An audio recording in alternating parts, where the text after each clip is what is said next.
we have well understood the triangle law, how to add two vectors. अगर हमें दो vector को जोड़ना है तो हमें समझ में आ चुका है कि पहले मान लो कि ये वेक्टर के साथ हमें ये वेक्टर को जोड़ना है, तो पहले हम एक पहला वेक्टर को ले लेंगे, किसी एक वेक्टर को पहले ले लेंगे, फिर उसके साथ दूसरे वेक्टर को ऑर्डर में लेंगे, मतलब दूसरा वेक्टर का टेल को पहला वेक्टर की हेड पे रखेंगे। अब ये दोनों वेक्टर को जोड़ने से क्या रिजल्टेंट होगा? Sum of the two vectors is called resultant. तो रिजल्टेंट कैसे निकालेंगे?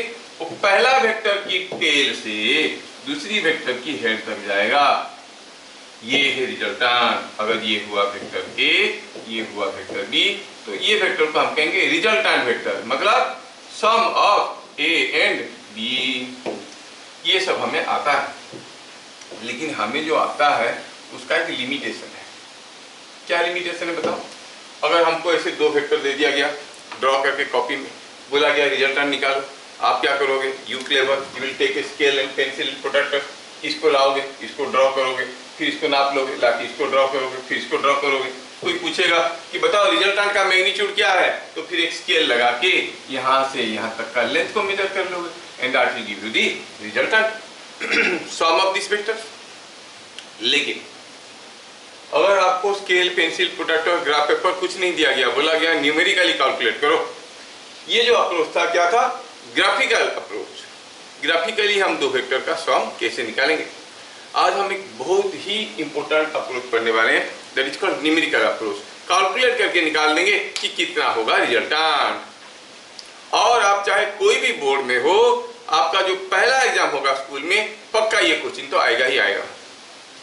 और ये इतना इंपॉर्टेंट है कि आपको पूरा याद रखना है जब तक आप फिजिक्स पढ़ रहे हो, मेट भी क्लास 11, 12, कोई भी क्लास में, ये तो चाहिए आपको जिंदगी भर को याद रखना है। तो चलो आज हम पढ़ते हैं, क्या पढ़ेंगे आज? Numerical approach to find sum of two vectors और numerical approach to triangle law. Numerical approach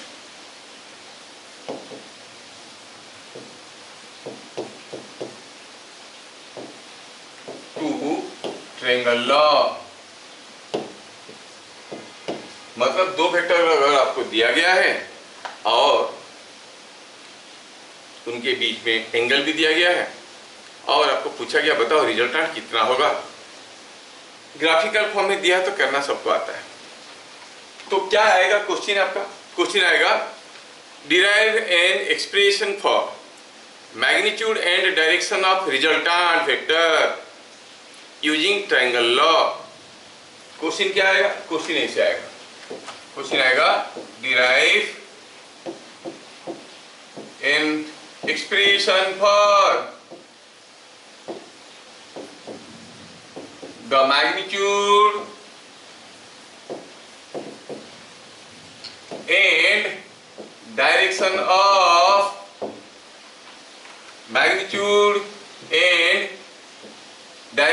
of the resultant of two vectors using triangle law।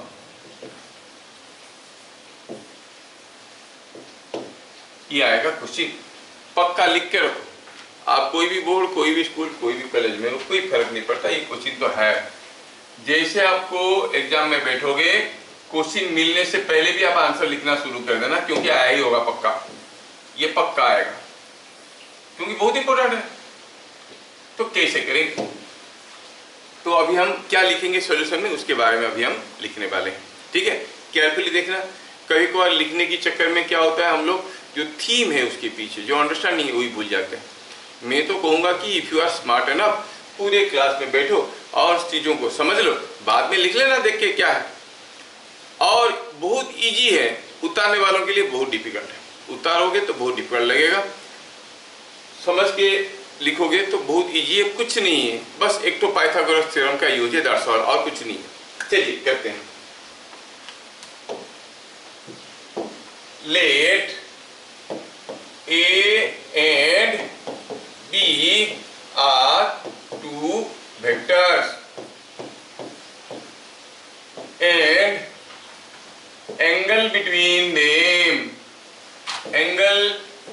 Them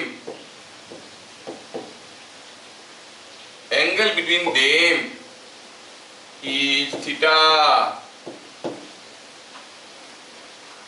ठीक है, दो वेक्टर है, उनके बीच में एंगल थीटा हमें जोड़ना है।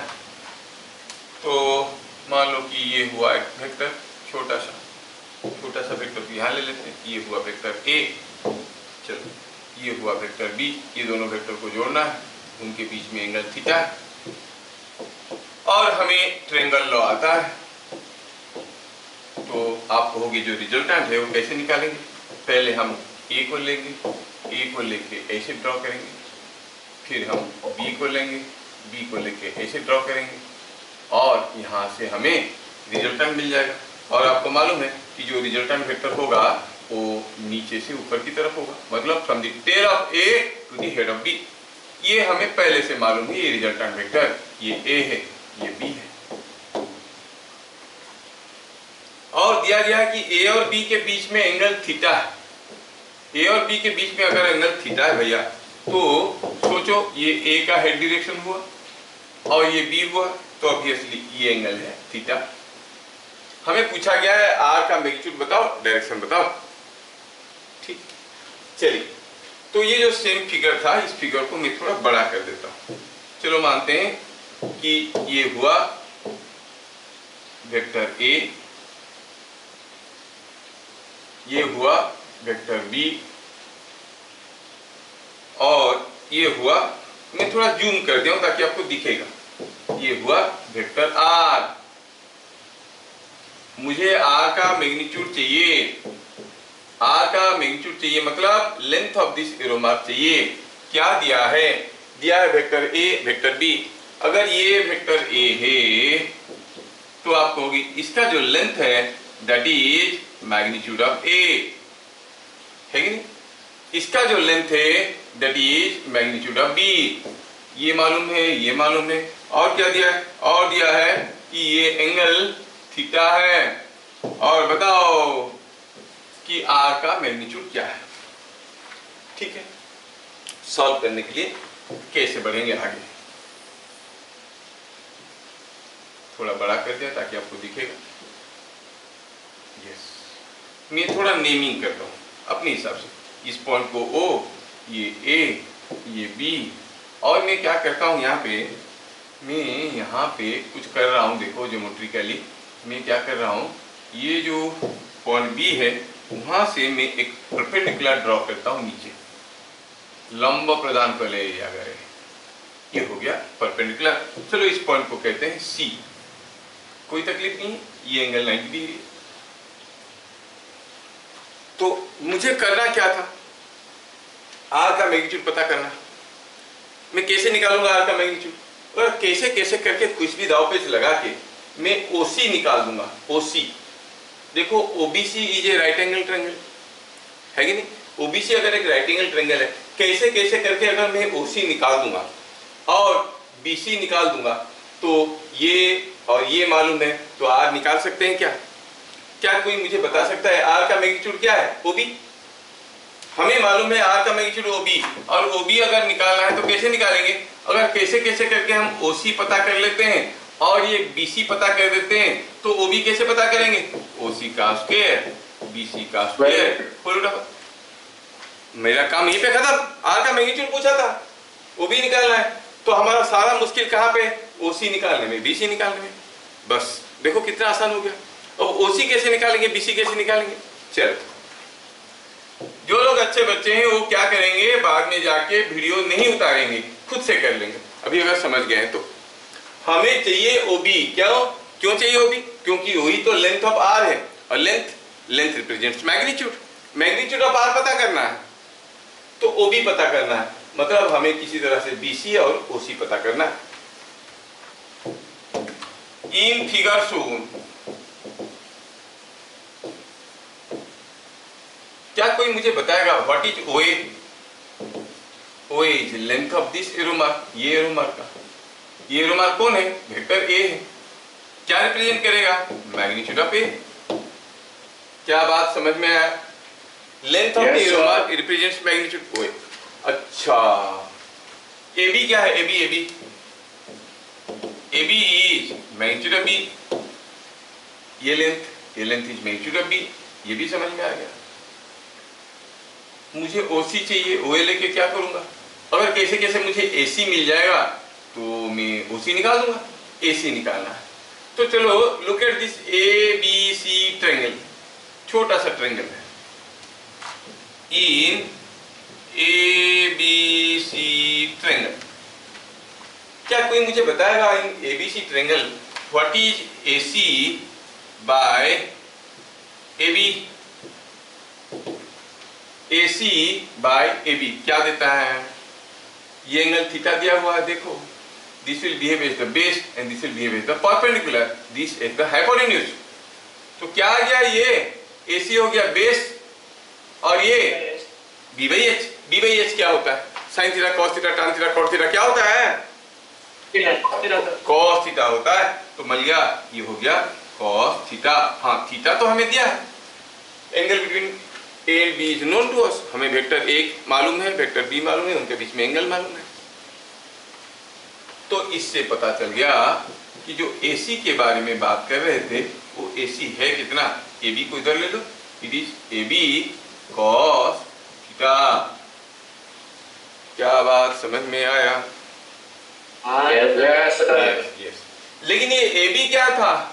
AB तो था magnitude of B, AB was magnitude of B। तो हम इसको लिख सकते हैं magnitude of B cos theta.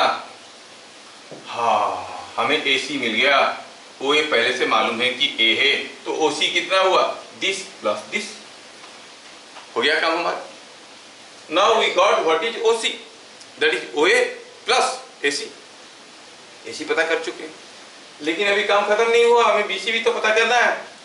क्या कोई मुझे थोड़ा दिमाग लगा के बताएगा BC कैसे निकालेंगे? Again you look at this ABC triangle, क्या बता सकते हो BC बाई AB क्या होगा? साइन थीटा, क्योंकि ये P है और ये H है, तो ये हो जाएगा साइन थीटा। अच्छा, तो हम कहेंगे similarly BC by AB is sine theta. क्या यहां से मुझे BC पता चल गया? हाँ, BC भी तो पता चल गया, कितना है? AB sine theta. AB क्या है? What is AB? AB is length of this line. Length of this line क्या देता है? Magnitude of B, that you know, so you can write it is B magnitude sine theta. क्या बातें समझ में आया?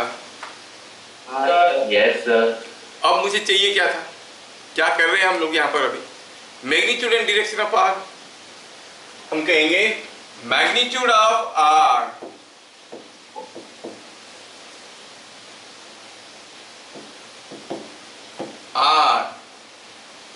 is nothing but this। ये क्या है? मैग्नीट्यूड ऑफ R क्या है? ये AB और सॉरी OB, O से B तक कर लेंगे, पता करते हैं, इट इज OB। और OB कैसे निकालेंगे? हम कहेंगे by Pythagoras theorem.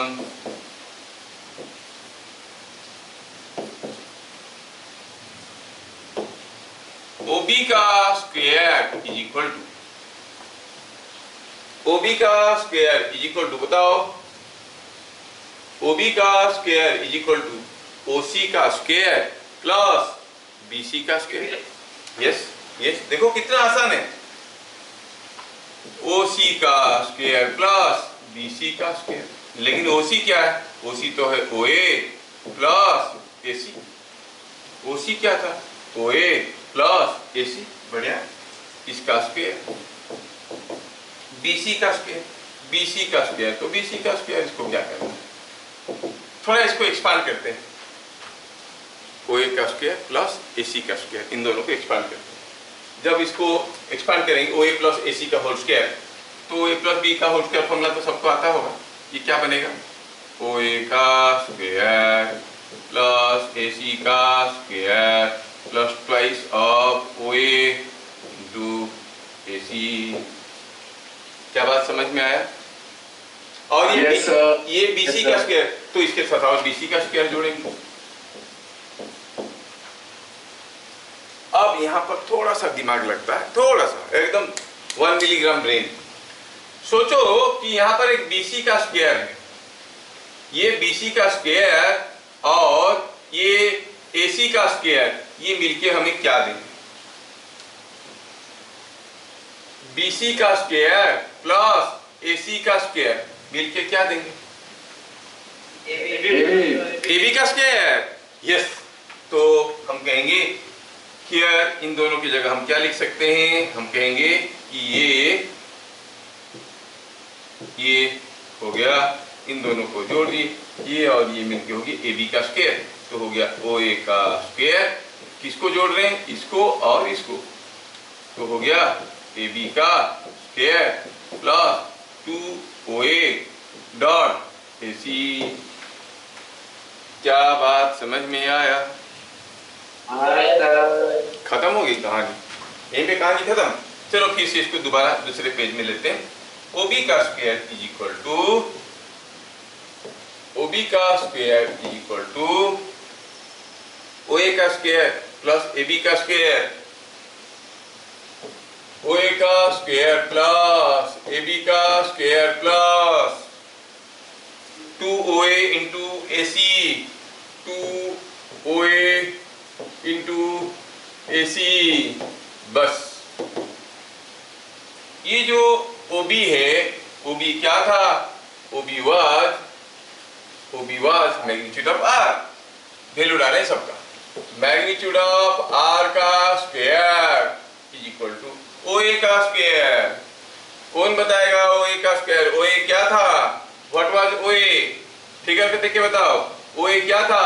Magnitude of A। So it is coming out to be magnitude of A का स्क्वायर, AB का स्क्वायर। AB क्या था? What was AB? Yes, magnitude of B। बहुत बढ़िया, बहुत बढ़िया, मैग्नीट्यूड ऑफ B का स्क्वायर प्लस 2OA, OA मतलब magnitude of A into AC। AC क्या है? AC तो थोड़ी देर पहले हम लोग निकाले थे। AC क्या था? B cos theta, magnitude of B cos theta, है ना? वैसे में इतना ये करके बताया, नहीं तो आपको भी ऐसे भी मालूम है कि AC क्या है? The component of AB in this direction. Component of AB in this direction कितना हो गया? It is coming out to be B cos theta. अच्छा ठीक है, एनीवे तो ये हो गया B cos थीटा। हाँ, तो क्या लिख रहे थे हम? लिख रहे थे वैल्यू किसका? लिख रहे थे AC का वैल्यू। AC का वैल्यू कितना हो गया? B cos theta. बढ़िया है, तो इससे पूरा पता चला कि जो R है उसका मैग्नीट्यूड है कितना है? ये R स्क्वायर था तो ये पूरा चीज था। अब हम रूट ओवर डालेंगे, कितना? It is magnitude of A का स्क्वायर, मैग्नीट्यूड ऑफ B का square plus 2 magnitude of A, magnitude of B cos theta. याद रखना बहुत ही आसान है। It is as good as A plus B का होल स्क्वायर। जैसे A प्लस B का होल स्क्वायर होता है square plus B square plus 2AB, बस यहाँ पर एक तो एक्स्ट्रा cos थीटा है। क्या बात समझ में आया? कितना सिंपल है, कितना सिंपल है। मतलब अगर A और B दो वेक्टर हैं, उनके बीच में एंगल थीटा है, तो उनका जो रिजल्टेंट बनेगा उसका मैग्नीट्यूड क्या बनेगा? मैग्नीट्यूड बनेगा square plus B square plus 2AB cos theta का होल रूट ओवर। क्या बातें समझ में आया? क्या ऐसा डेरिवेशन को आप लोग कर सकते हो? डिफिकल्ट तो नहीं है, बस यही एक डेरिवेशन करके आप हीरो बन जाओगे। देखोगे स्कूल में बच्चे यही नहीं कर पा रहे क्योंकि कुछ नहीं था इसमें। और मैं चाहूंगा कि थोड़ा मैं रिपीट करूं, हो सकता है कुछ लोग पीछे रह गए होंगे। मुझे निकालना था R का मैग्नीट्यूड, दिया गया है मुझे वेक्टर A वेक्टर B और उनका बीच का एंगल। ये है मान लो वेक्टर A, ये B है, तो इनके बीच का एंगल हुआ थीटा। बस यही याद रखना है। कोई गलती से अगर ये एंगल को थीटा ले लिया तो गया पानी। थीटा लेना है इस एंगल को। और मुझे वो भी पता करना था, मैं B से एक परपेंडिकुलर ड्रॉ कर दिया, फिर ये बड़ा वाला ट्रायंगल में OB होता है इसका स्क्वायर का रूट ओवर। कुछ दिमाग लगा के मैं AC और BC निकाल दिया, AC और BC निकाल दिया, तो फिर मुझे OC मिल गया। कैसे? OA प्लस AC, BC पहले से मालूम है, तो इसका स्क्वायर प्लस इसका स्क्वायर किया, होल रूट ओवर किया, तो जो मिला वो हुआ R, और वो आया कैसे? It came something like this. तो रिजल्टेंट का मैग्नीट्यूड निकालना हमें आता है, लेकिन क्वेश्चन में क्या पूछा था? Derive an expression for magnitude and direction. Direction देखेंगे, थोड़ा सा रुक जाओ। हम लोग जो निकाले हैं सही निकला है गलत निकला है, कैसे पता चलेगा? Let us verify. हम जो जानते हैं क्या वो सही जानते हैं? ये है R, चेक करते हैं। सपोज हमारे पास कोई ऐसा एक फोर्स है, से मान लो कि 8 न्यूटन का, इसके साथ कोई ऐसा फोर्स को जोड़ेंगे जो कि मान लो 6 न्यूटन का। क्या बता सकते हो कोई बॉडी के ऊपर ऐसे दो ठो फोर्स आ रहे हैं, एक 8 न्यूटन वाला, एक 6 न्यूटन वाला। क्या बता सकते हो बॉडी के ऊपर रिजल्टेंट फोर्स कितना है? 8 न्यूटन है, 6 न्यूटन है। कोई बॉडी को दो लोग धकेल रहे हैं, एक 8 न्यूटन में, दूसरा 6 न्यूटन में, तो टोटल फोर्स कितना हुआ उसके ऊपर? टोटल फोर्स कितना हुआ? 8 plus 6 that is 14 Newton. Yes, कितना सिंपल है। ये तो हमें आता है, तो चलो ट्रायंगल लॉ से वेरीफाई करते हैं। मतलब ये दोनों फोर्स को जोड़ो तो क्या बनता है? 14 न्यूटन वाला फोर्स। मतलब ये अगर A है, ये अगर B है, ये उनका रिजल्टेंट है। रिजल्टेंट मतलब A प्लस B कैसे होगा? ऐसे होगा। हाँ, ये हमें पहले से मालूम था, वो तो सही है। जो मालूम है उसी को लेके वेरीफाई करते हैं। How you verify things? आप वेरीफाई कैसे करते हो? जो चीज मालूम है उसको लेके वेरीफाई करते हो। कोई बोलेगा ऐसा ऐसा होता है, फिर आप चेक करके देखो यहाँ पर तो नहीं होता है, फिर कैसे हुआ? नहीं यहाँ पर होता है, तो ये वेरीफाई हुआ। तो ये हमें मालूम है, जो मालूम है उसको देख के करते हैं। क्या बताओगे? A और B का रिजल्टेंट निकालना है, लेकिन नॉट विथ योर अब इनिशियल आइडिया, पुराना आइडिया को छोड़ के नए आइडिया से हमें R का वैल्यू निकालना आता है। R का वैल्यू निकालने वाली फॉर्मूला हमारे सामने, ये R है रिजल्टेंट, इसका निकालने वाली फॉर्मूला हमें मालूम है। चलिए सबका वैल्यू डालते हैं और देखते हैं। A का मैग्नीट्यूड क्या लेंगे हम? 8 का स्क्वायर, B का मैग्नीट्यूड 6 का square plus 2 magnitude of A 8, magnitude of B 6 into cos of theta.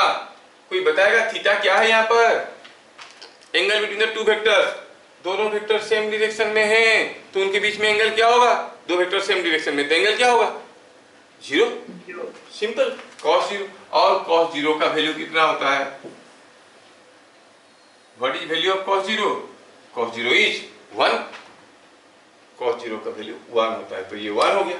क्या बच गया देखो तो? इट इज कमिंग 64, 36 और ये 48 इंटू 2 इज 96। cos 0 तो 1 है, उसका रूट ओवर। सबको जोड़ो तो 196, उसका रूट ओवर कितना होता है? 14।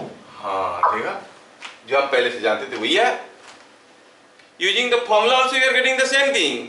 मतलब जो बनाए हम लॉ वो ठीक ठाक है। ये हमने क्या किया? यहाँ पे वेरिफिकेशन किया। इसको नोट्स में नहीं लिखना है, ये समझाने के लिए। सो हम वेरीफाई करके देखे कि ये चीज जो है सही आ रहा है, जो हम फॉर्मूला निकाले हैं। ठीक है ना? दूसरा वेरिफिकेशन करते हैं। सपोज कोई बॉडी है और उसके ऊपर दो फोर्स आ रहे हैं। एक फोर्स आ रहा है ऐसा जो कि 8 न्यूटन का है, दूसरा फोर्स आ रहा है ऐसा जो कि 6 न्यूटन का है। क्या बता सकते हो रिजल्टेंट फोर्स क्या है बॉडी के ऊपर? कितना? 2 न्यूटन। अच्छा, वो जो 2 न्यूटन है कैसा है? Upward, downward, leftward, rightward? बोलो किस डायरेक्शन में 2 न्यूटन? अब ये बड़ा है तो ये ढकेलते हुए इधर ले जाएगा, मतलब जो रिजल्टेंट है वो 2 न्यूटन का है। इसको हम लोग ग्राफिकली वेरीफाई कर चुके हैं, अब न्यूमेरिकली करेंगे। चलो नाम ले लेते हैं, इसको कहते हैं A, इसको कहेंगे B। आर का magnitude is root over of A square, बोलो क्या है formula, A square plus B square plus 2ab, बस जैसे a प्लस बी का होल स्क्वायर होता है और आखिर में बोलना है cos थीटा। फॉर्मूला आसान है कि नहीं याद रखने के लिए, a square plus B square plus 2ab, yes cos theta, simple a plus B का होल स्क्वायर जैसे फॉर्मूला होता है, खाली आखिर में cos थीटा बैठाना होता है। चलो डालते हैं, a का वैल्यू 8 का स्क्वायर, फिर क्या लिखेंगे यहाँ पे 6 स्क्वायर, फिर यहाँ पे 2 इंटू 8 इंटू 6 इंटू कॉस, कोई बताएगा थीटा की जगह क्या लिखेंगे 180, yes they are in opposite directions, so it will be 180 degree. और हमें ये भी मालूम है कि जो cos 180 है उसका वैल्यू होता है -1, cos 180 का वैल्यू हो गया -1। चलो वैल्यू डालते हैं, तो ये हो गया 64 प्लस 36 प्लस 2 इंटू 8 इंटू 6 हो गया 48 इंटू 2 इज 96, ये हो गया 96 इंटू -1, ये दोनों मिलके हो गया 100 और ये माइनस होके हो गया 96 माइनस 96, क्या मिला 4 का रूट ओवर कितना 2 वेरीफाइड, मतलब जो हम जानते थे कुछ गलत समझ नहीं जानते थे, बस हमें मालूम था when the angles are in the same direction और इन ऑपोजिट डायरेक्शन। अब अगर दो वेक्टर के बीच में एंगल 60 डिग्री भी है तब भी हमको क्या फर्क पड़ता है, थीटा की जगह 60 डाल दें, जबकि हमको पहले जो आइडिया था उससे हमारा नहीं बनता था, लेकिन अभी पता चल गया कि how to find the resultant of two vectors. क्या बातें हजम हो रहे हैं? सर झूठ बोलने वालों को कॉन्स्टिपेशन होगा, सुबह नहीं निकल पाएगा, समझ रहे तो बोलो। श्रेया को समझ में आया? इसका आवाज नहीं आ रहा, इसका बैटरी बदलो कोई, मुझे ये समझ में नहीं आ रहा उसका माइक्रोफोन ढीला है कि ये। श्रेया को आवाज आया? सर श्रेया को आवाज आया? Yes sir. हाँ अब मेरे को थोड़ा थोड़ा आवाज आया। और उसकी बगल में जो बैठी उसके नाम क्या है? महालक्ष्मी,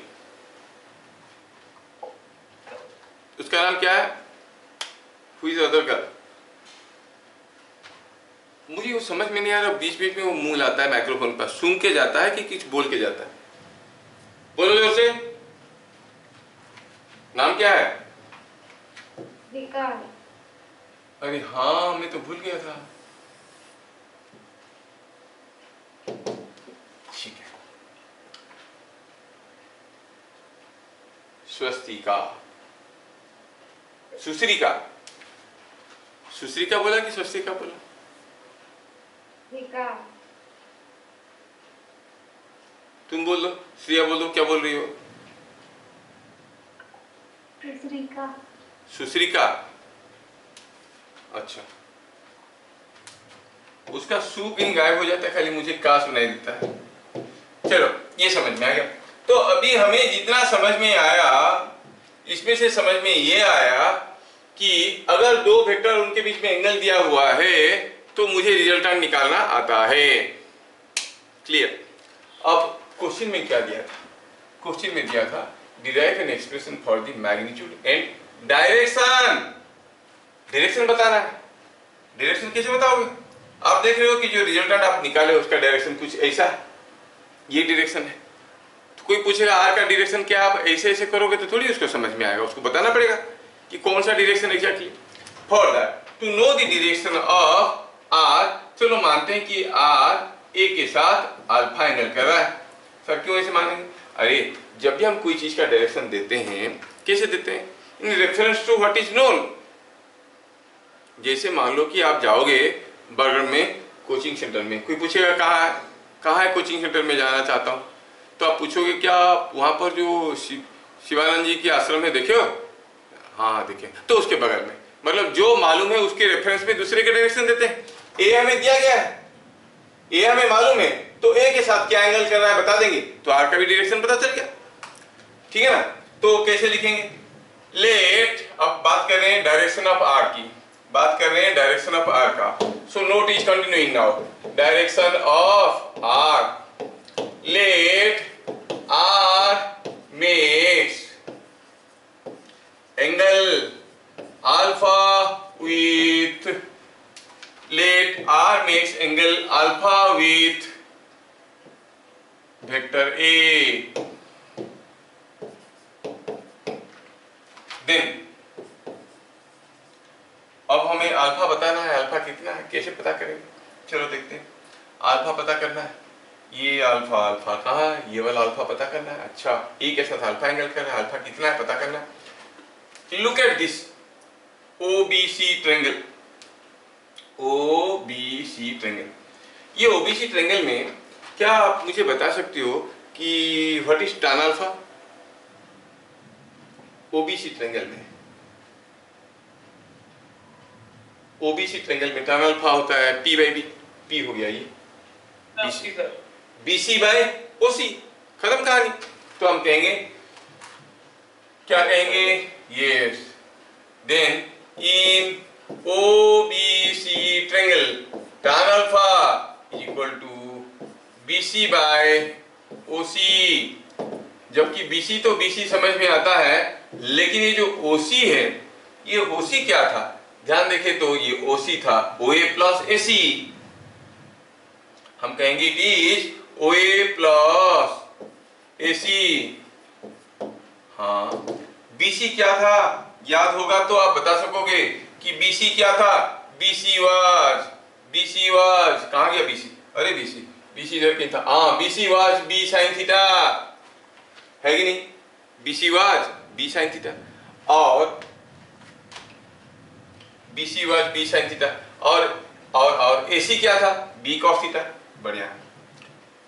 तो BC was B sign theta bye AC is B cos theta, और OA क्या था? OA was magnitude of A। ये फॉर्मूला थोड़ा टेढ़ा है पर मेरा है, छोड़ नहीं सकते। कुरकुरे की तरह है, कुरकुरे भी तो टेढ़ा है, फिर मेरा है कहते हैं कि नहीं कहते हैं इसको? यस, ये टेढ़ा है लेकिन करना है कुछ।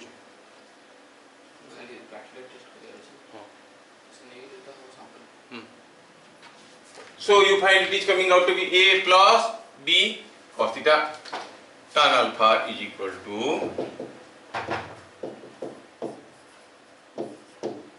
B sin theta by A plus B cos theta। क्या बात समझ में आया? Yes, sir. Yes, sir. एक क्वेश्चन को पूरा कर लेंगे, आपको आइडिया पता चल जाएगा। ठीक है, चलिए एक क्वेश्चन करते हैं,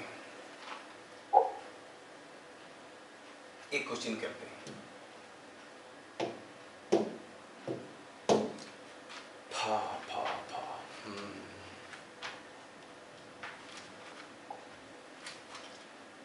two vectors A and B have magnitudes 20 each, मतलब दोनों का मैग्नीट्यूड 20 है। Angle between them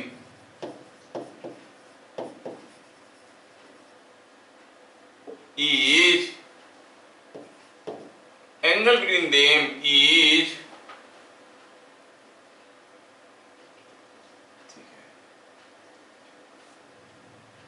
60 degree। Find magnitude of R। R क्या है? R है A plus B, and angle between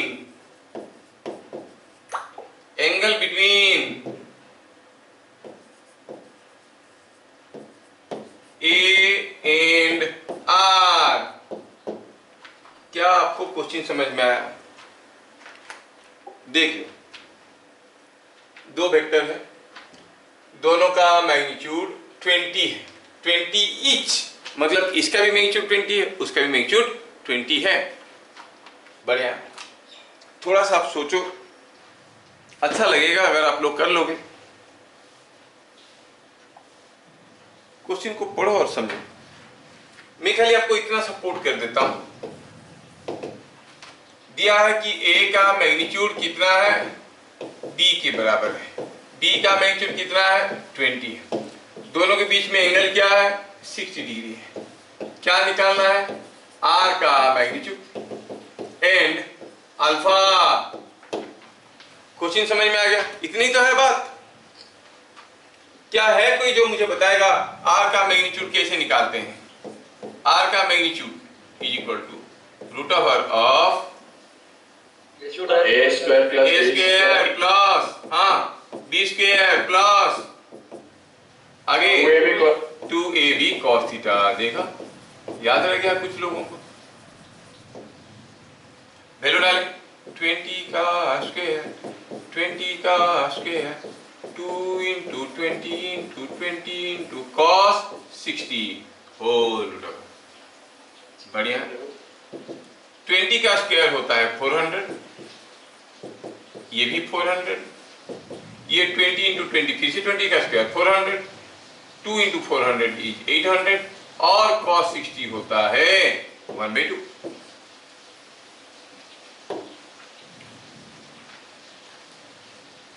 सो क्या आ गया ये, this is coming out to be 400। Yes, अब मैं इसको ऐसे भी तो लिख सकता हूं, 400 इंटू 3 लिख सकता हूं, नो प्रॉब्लम। जबकि 400 का रूट ओवर होता है 20 और 3 का root over 20√3। Magnitude of R is 20√3। कितना आसान है, देखा है कि नहीं? लेकिन काम खत्म नहीं हुआ। Angle between A and R, alpha पता करना है। आपको मालूम हो या ना हो, लिख लो कि वी नो दैट। टीचर को थोड़ी पता है तुमको आता है कि नहीं आता है, लिख दो वी नो दैट। कभी कभार टीचर लोग बड़े चालाक होते हैं, वो जानते हैं गधा है, उसको नहीं आता होगा, नहीं तो वी नो दैट लिखेंगे तो झूठ लिख रहा है बोलेंगे। आप क्या करना, लिख देना यू नो दैट। टीचर बोलेंगे हाँ मैं तो जानता हूँ, ठीक है, very good. You know that tan alpha is equal to B sine theta by A plus B cos theta. Value डाला जाए, बी तो 20 था, थीटा कितना था 60 डिग्री, सो साइन 60 बाय ए कितना था, ये भी 20 प्लस 20 कॉस 60। ठीक है, नीचे से 20 कमन जाएगा, ऊपर का 20 को खा जाएगा, ऊपर मिलेगा क्या, ओनली साइन 60।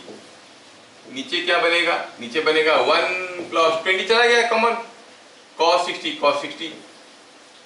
थोड़ा और सिंप्लीफाई करें, साइन 60 का वैल्यू होता है √3/2 और cos 60 का वैल्यू होता है 1/2, सो √3/2 डिवाइडेड बाय 1 प्लस 1/2।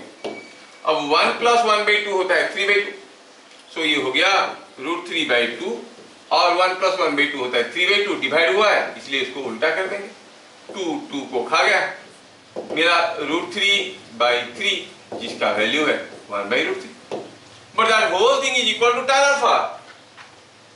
जबकि मुझे मालूम है 1/√3 होता है कितना, tan 60 tan 30। बस ये चीजें मालूम रखना पड़ेगा। ये सब पूछोगे तो इसके लिए एक्स्ट्रा चार्ज लगेगा। मेरा फीस सिर्फ फिजिक्स के लिए है। क्या समझ में आया?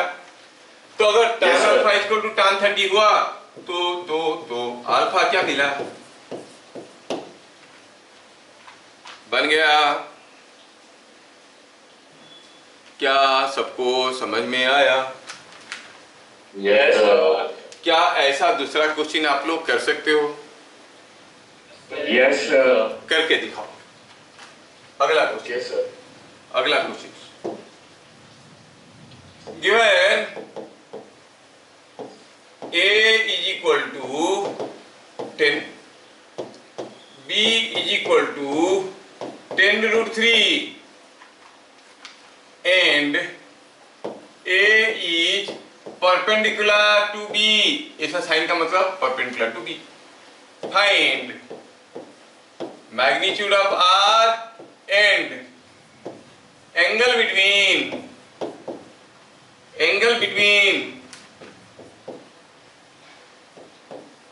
ए एंड आर। देखते हैं कौन पहले करता है। सब कुछ दिया हुआ है, सब कुछ डाटा ऐसे ही दिया हुआ है। सॉल्यूशन लिखने से पहले मैं आपके लिए थोड़ा सा तो मदद कर सकता हूँ। हमारे प्यारे बच्चे, ए का मैग्नीट्यूड 10 है और बी का मैग्नीट्यूड कितना है 10√3 और थीटा कितना है? कौन बताएगा in this question? What is theta? Angle between A and B. As perpendicular, yes, as 90 degree. As of 90 degree बोलोगे, साथ साथ आपको मालूम है कि आपको जरूरत पड़ेगा cos 90 का। वो कितना होता है? 0, है ना? Now find out are.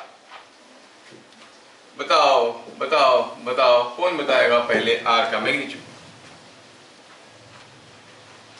Are का मैग्नीट्यूड कितना आया? सबसे पहले बताने वाले को मैं व्हाट्सएप में 200 रुपया वाला चॉकलेट का फोटो भेजूंगा। 20√3 कितना आया? 20√3। No no no no no no no.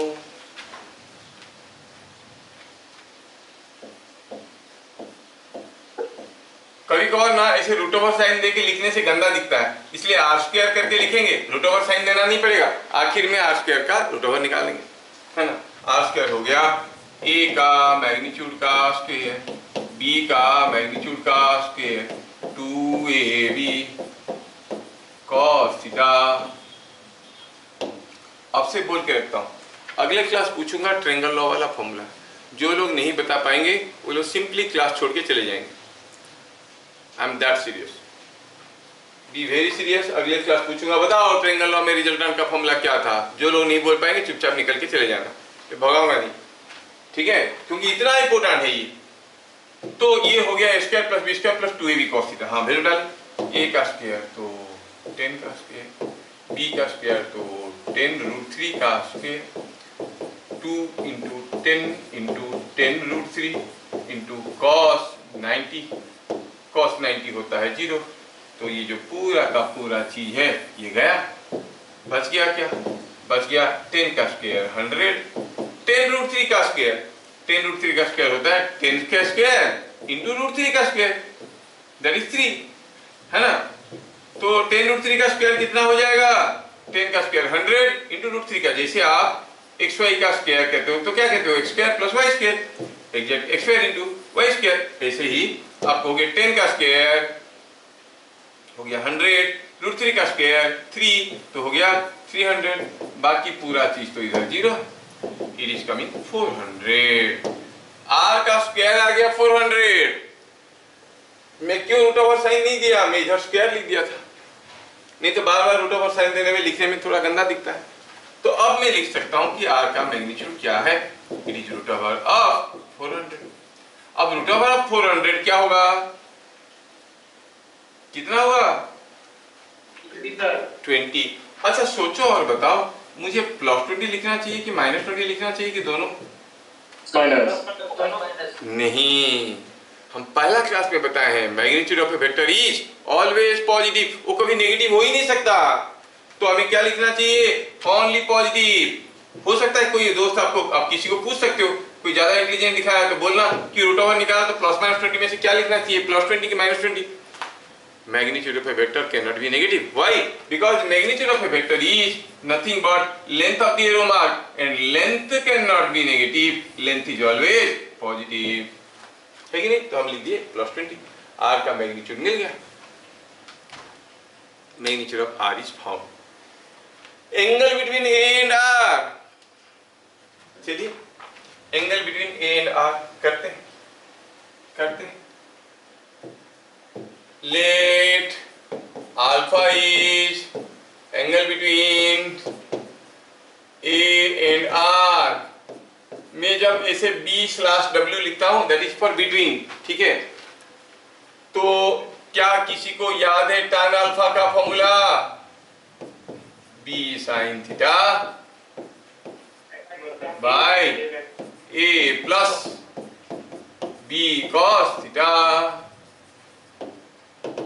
B sine theta, B का मैग्नीट्यूड क्या था 20√3 और थीटा क्या था 90, सो साइन 90 बाय ए क्या था 20 प्लस बी क्या था, बी रहा था 20√3 कॉस 90 और कॉस 90 होता है 0, तो क्या मिला साइन 90 होता है 1, तो ये मिल गया 20√3 by 20 plus 0 that is √3 tan alpha is √3। क्या आप जानते हो कि this is same as tan 60? ये तो क्या मिल गया, तो मिल गया क्या मिल गया, अल्फा इज 60 डिग्री, क्योंकि tan अल्फा इज tan 60, तो अल्फा कितना हुआ 60 डिग्री हुआ। क्या चीजें समझ में आ रहा है? हाँ सर। यस, ठीक। तो ऐसे ऐसे करके हमको चीजें समझ में आने लगा, लेकिन ये कहानी खत्म नहीं हुआ, इसके पीछे बहुत ज्यादा कहानी है।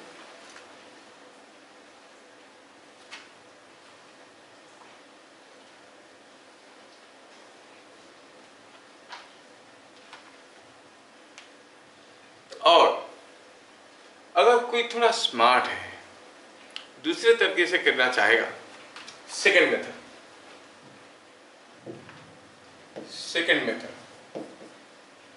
क्या दिया है कि a is 10, b is 10√3 and theta is 90 degree.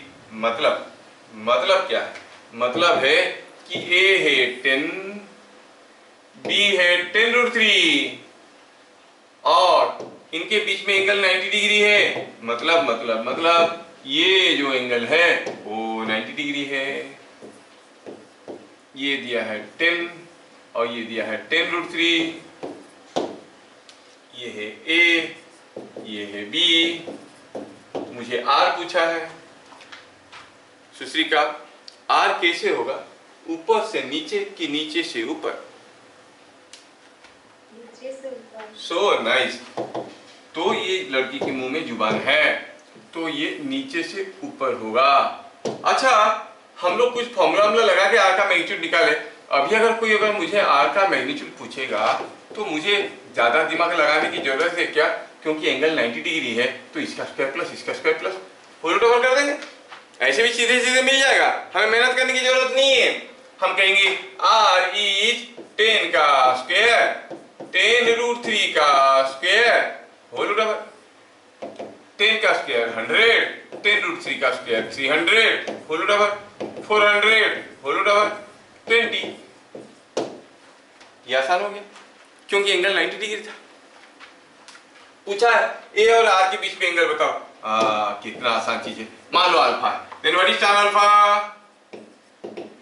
tan alpha is p by b, 10√3 by 10 is not it √3, is not it tan 60, मिल गया अल्फा 60 डिग्री। ये आसान हो गया कि नहीं हो गया? क्यों आसान हो गया? क्योंकि एंगल 90 डिग्री था। क्या बातें समझ में आ रहा है? Yes sir. यस। देख लो, अगला क्वेश्चन देता हूं। ये ट्रायंगल लॉ का ये अप्रोच खत्म नहीं हुआ, इसके ऊपर ढेर सारे छोटे छोटे क्वेश्चंस बनेंगे, लेकिन उससे पहले थोड़ा हम लोग देख रहे हैं और भी कुछ इंपोर्टेंट चीजें। ठीक, let us see facts related to triangle law. Triangle law के साथ कुछ इंपोर्टेंट फैक्ट्स जुड़ा हुआ है। अच्छा, आप किसी ब्लॉक को 10 न्यूटन में पुश कर सकते हो, आपका दोस्त उसको 15 न्यूटन में पुश कर सकता है, आप दोनों मिलके पुश करोगे तो दोनों मिलके मैक्सिमम कितना जोर से पुश कर सकते हो? आप पुश कर सकते हो 10, दूसरा पुश कर सकता है 15। मैक्सिमम जोर से पुश करने के लिए आप दोनों सेम डायरेक्शन में पुश करोगे कि ऑपोजिट डायरेक्शन में पुश करोगे कि परपेंडिकुलर डायरेक्शन में पुश करोगे? कैसे पुश करोगे? सेम डायरेक्शन में पुश करोगे। आपने लगाया 10, उसने लगाया 15, तो टोटल फोर्स कितना होगा? 25 न्यूटन 25 न्यूटन होगा। मतलब एक 10 न्यूटन का और एक 15 न्यूटन का फोर्स अगर किसी बॉडी के ऊपर आ रहे हैं, वो बॉडी के ऊपर मैक्सिमम फोर्स क्या हो सकता है? 25 न्यूटन, उससे ज्यादा हो ही नहीं सकता। अच्छा, आप चाहते हो कि उसके ऊपर फोर्स मिनिमम हो जाए। मिनिमम फोर्स करने के लिए क्या करना पड़ेगा? सेम डायरेक्शन में पुश करना पड़ेगा कि ऑपोजिट डायरेक्शन में? ऑपोजिट डायरेक्शन में। नहीं, इधर से दिया 10, उधर से दिया 15, 10 और 15 एक दूसरे को कैंसिल किए, बच गया 5 न्यूटन, नेट फोर्स होगा 5 न्यूटन। क्या बात समझ में आ रहा है? तो जो चीजें समझ में आ रहा है उसी को लिखेंगे। Maximum value of R, maximum value of R, R क्या है? A plus B, is R maximum कितना है? आर का मैक्सिमम वैल्यू कितना है? ए और बी दोनों का मैग्नीट्यूड को जोड़ दो। दो फोर्स है, 10 न्यूटन 15 न्यूटन, दोनों मिलके मैक्सिमम कितना हो सकता है? हाँ, 10 + 15। कब होता है? कब होता है? दोनों जब सेम डायरेक्शन में है। सेम डायरेक्शन में मतलब थीटा इज 0, दोनों का बीच में एंगल 0 है। तो रिजल्टेंट मैक्सिमम कब होगा? रिजल्टेंट मैक्सिमम तब होगा जब ए और बी सेम डायरेक्शन में होंगे। सेम डायरेक्शन में होंगे तो आर का जो वैल्यू था वो क्या था? It was A square B square 2ab cos theta. इसमें अगर cos थीटा हो गया 1, क्योंकि cos थीटा का मैक्सिमम वैल्यू 1, तो ये चीज मैक्सिमम हो जाएगा। थीटा अगर 0 हो गया, थीटा अगर 0 हो गया, cos थीटा हो जाएगा 1, क्या बच गया? r square equal to this. मतलब ये है कि r is equal to this. ये क्या है? a square plus B square plus 2ab। ये तो हो गया 1, छोड़ो उसको। a square plus B square plus 2ab मतलब होता है a प्लस बी का होल स्क्वायर। उसका रूट ओवर क्या है? a plus B. इसका मतलब r का मैक्सिमम वैल्यू है a प्लस बी। कब? जब theta is 0, the vectors are in same direction.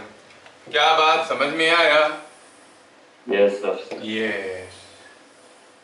अब अपना दिमाग लगाओ और मुझे बताओ, R is minimum when theta is, theta क्या होने से R मिनिमम होगा?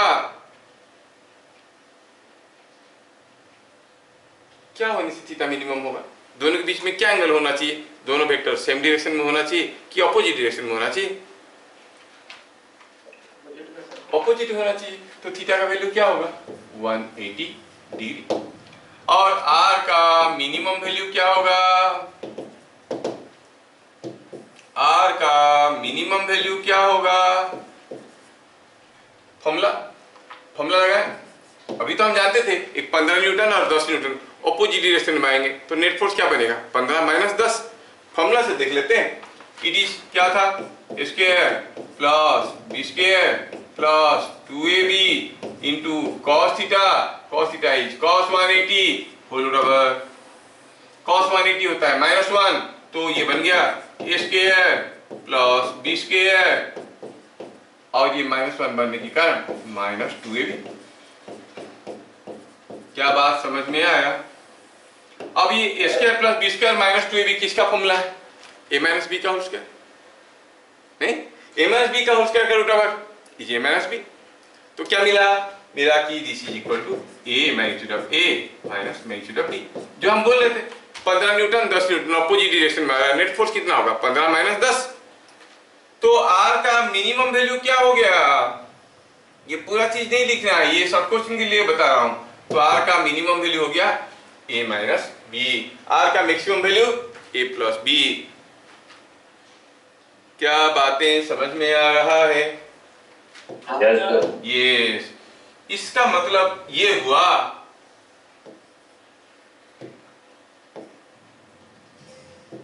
कि जो R है वो सिर्फ A और B के ऊपर तो डिपेंड नहीं करता है, उन दोनों के बीच में क्या एंगल है उसके ऊपर भी डिपेंड करता है। एंगल बदल गया, R का वैल्यू बदल जाएगा। अब दो फोर्स अगर फिक्स है, दोनों का एंगल खाली बदलते रहेंगे तो R का वैल्यू बदलते रहेंगे। R का वैल्यू बदलते बदलते मैक्सिमम क्या हो सकता है? मैक्सिमम हो सकता है a प्लस बी, ये इससे ज्यादा नहीं हो सकता। मिनिमम क्या होगा, a माइनस बी, ये इससे कम नहीं हो सकता। r का वैल्यू a माइनस बी से कम नहीं हो सकता, a प्लस बी से ज्यादा नहीं हो सकता। अगर कोई बॉडी के ऊपर 10 न्यूटन का फोर्स और एक 4 न्यूटन का फोर्स आ रहा है, अलग अलग एंगल में लगाएंगे तो मैक्सिमम फोर्स होगा 14 न्यूटन, मिनिमम फोर्स होगा 6 न्यूटन, और अलग अलग एंगल के लिए अलग अलग फोर्सेस होंगे, बहुत सारे फोर्सेस होंगे, लेकिन वो सारा फोर्स 6 न्यूटन से 14 न्यूटन के बीच में ही रहेंगे। क्या बातें समझ में आ रहा है? Yes, sir. सारा का सारा फोर्स 6 से 14 के बीच में रहेंगे। अगर ए और बी के बीच में एंगल 60 डिग्री है, 45 डिग्री है, 120 डिग्री है, कुछ भी एंगल हो जाए, कुछ भी एंगल हो जाए, they cannot be more than 14 less than 6। So R always lies between A plus B and A minus B. क्या बातें समझ में आया? Yes, sir. बड़े खतरनाक खूंखार क्वेश्चन बनेंगे इसके ऊपर बाद में। नंबर 4, कभी कभार कुछ ऐसे क्वेश्चंस आते हैं। कैसे क्वेश्चन? ध्यान रखें कि if a is equal to B is equal to K, A और बी दोनों का वैल्यू बराबर है, तो आपको ये टेबल याद रखना है कि अलग अलग वैल्यू ऑफ थीटा के लिए r का वैल्यू क्या होगा। अगर थीटा 0 है, थीटा 60 है, थीटा 90 है, थीटा 120 है, थीटा 180 है, बस इतना वैल्यू याद रखना। वो लोग क्वेश्चन में ऐसे वैल्यूज देंगे एंगल्स को, दूसरे एंगल भी दे सकते हैं, लेकिन ऐसा एंगल देने से फटाफट कैलकुलेशन हो जाता है। तो अगर थीटा 0 होगा तो r का मैग्नीट्यूड का फॉर्मूला तो सबको मालूम है, it is a square plus b square plus 2ab cos theta, ये फॉर्मूला सबको मालूम है, इतना तो सबको मालूम है। अब ये फॉर्मूले में अगर हम a के जगह के, b के जगह के, थीटा के जगह 0 डालेंगे तो क्या मिलेगा, 2k, थीटा की जगह 60 डालेंगे तो मिलेगा √3 के, 90 डालेंगे मिलेगा √2 के, 120 डालेंगे तो मिलेगा के, 180 डालेंगे तो मिलेगा 0। तो वैल्यू याद रखने से, जैसे आप टेबल्स याद रखते हो, तो ये आसान हो जाता है कैलकुलेशन। क्या बात समझ में आया? Yes, sir.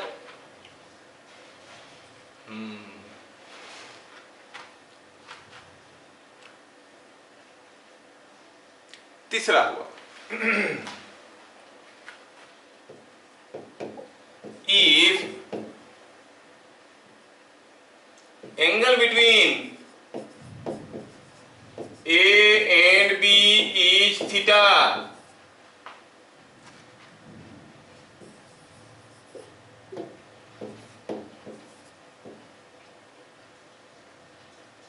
if R makes, कौन R vector makes angle alpha with A and angle beta with B, then A और B के बीच में एंगल थीटा है, R जो है A के साथ अल्फा एंगल कर रहा है, B के साथ बीटा एंगल कर रहा है। मुझे ये अल्फा, बीटा और थीटा के बीच में रिलेशन लाना है, और मैं चाहता हूं कि ये रिलेशन आप बताओगे।